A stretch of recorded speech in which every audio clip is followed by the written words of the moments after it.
feel like it's 3 in the afternoon. Yeah. Mr. Mayor, did you see the news? Oh, wow. That's awesome. Yeah.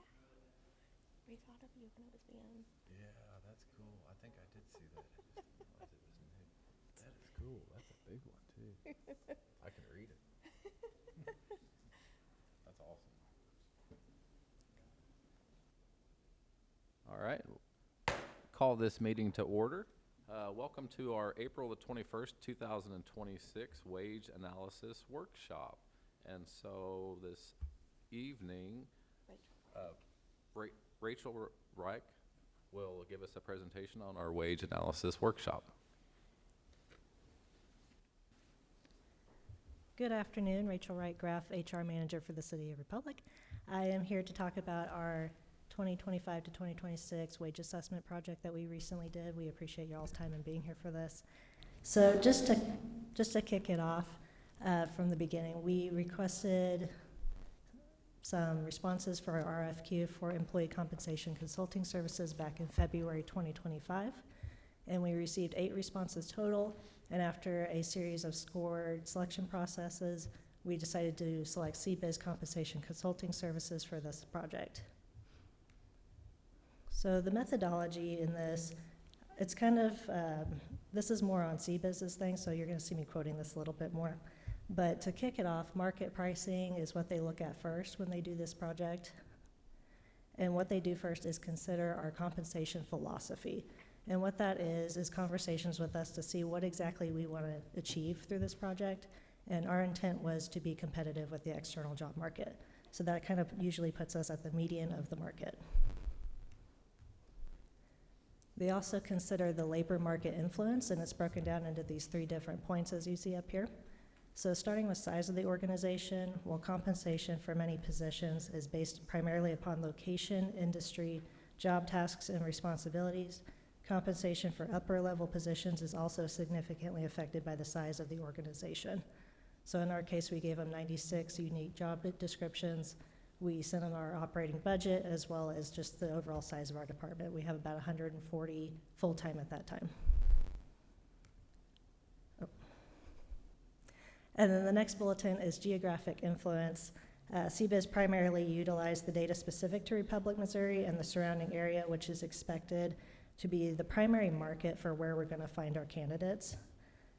And then when considering senior level management positions, that's where it's more reasonable to geographically adjust the data to a higher of the local or national market. Lower level positions, you could probably find them locally. Higher level, you might have to snipe it from a different state somewhere. And then our third bulletin there is industry influence. Some jobs only exist within a certain industry and are most accurately priced in that industry exclusively. So in this case, CBIZ focused on city government and the broader labor market data as appropriate. The next part of their methodology is the salary surveys, and this is kind of 2 parts.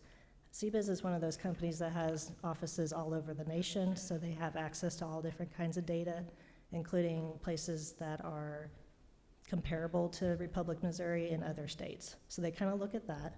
And what they say specifically is they use its proprietary survey database that aggregates data from hundreds of valid and reliable published salary surveys and includes specific data based on geographic area, size of organization, years of experience, and industry. And then up on the screen, we see where they also did our custom survey, which looks at our local peers that we have in our region.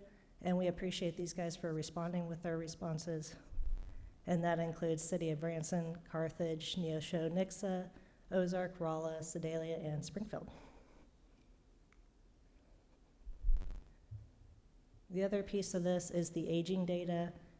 Survey data must be adjusted to account for market pay movement between the time of publication, which was 2025, and when the data is to actually be used, which is this year, 2026. And what they did with that, they aged it using a factor of 2.6%, which reflects the 12-month increase of compensation average as reported by the Bureau of Labor Statistics Employment Cost Index and forecasted increases from the World at Work Salary Budget Survey. And then the last piece of their methodology in this study is that they do a job matching. So CBIZ reviewed the content of each job description that we provided them, those 96. and searched for the salary survey job descriptions to find the best possible match. When a valid match was found, the corresponding salary survey market data was recorded at the 25th, 50th, and 75th percentiles of both base salary and total cash compensation. The total cash compensation is your pay plus your benefits. So the part that I enjoy, it is the overall results. As you can see, there were some graphs and charts that were provided for us. This is only a sample of what they gave us. Fortunately, at least for my sake, they gave more of a written explanation, so we'll just get into that. So overall results, based on the feedback provided by CBIZ, us and HR looked at how that is applicable to our current situation, and we identified 30 positions that needed to be put into a higher pay range, or potentially their pay range just needed to be increased, like in the case of our police department. Specifically, with CBIZ recommended increases for public safety, it is fire captains that needed to be increased, and all police staff between officer level and lieutenant level.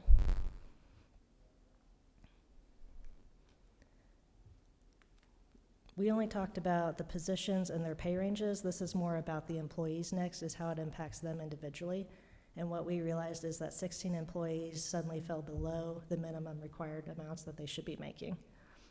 And before I get into this next part, I did prepare a little bit of a visual demonstration for y'all to help explain this point. So at the top, we see that this is how the pay ranges looked for the most part for our employees. They were all within their recommended pay ranges that we were aware of. But after the study revealed that changes might be needed, we see that the person who is towards the minimum of the range originally is suddenly below it, as presented by the frowny face up there. If the frowny face had been a unique position, let's take mine for example, if it had fallen below, Lisa would simply, my supervisor would simply move it up to minimum, and that would be it. I wouldn't need to worry about any other employees because I'm the only HR manager, I'm the only one in this role. When we're thinking of compression concerns, it is more when people share a position. So a real life example is our public works crew leaders and our police officers. We had one fall below, so we move them up, but then you see they run into somebody else who is doing the same job that had earned that gap between them. So to avoid the compression concern, we move all of them up the same amount, so we maintain the spacing originally. So once we're able to avoid the compression, I'll go back a little bit.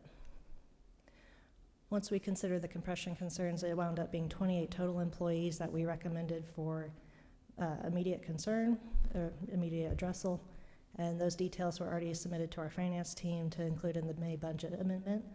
And the budgetary impact it predicted for this year for these changes was just over $97,000. And that is with the intent to retro pay back to March 1st when we completed this project officially. And then the last part of the overall results is our benefits. As we kind of suspected, we are aggressively competitive with those, as our mission statement says we will be. CBIZ determined that our overall benefits compa ratio is 117.5%. This took into consideration all benefits, including medical, retirement, PTO, and education reimbursement opportunities.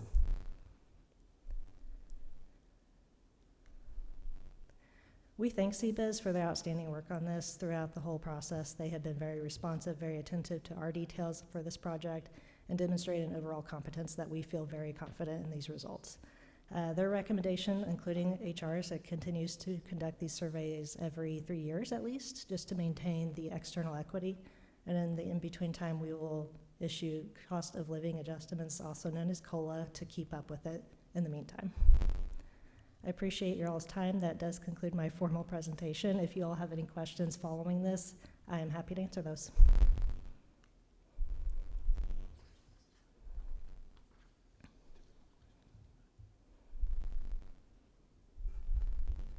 Thank you, Rachel.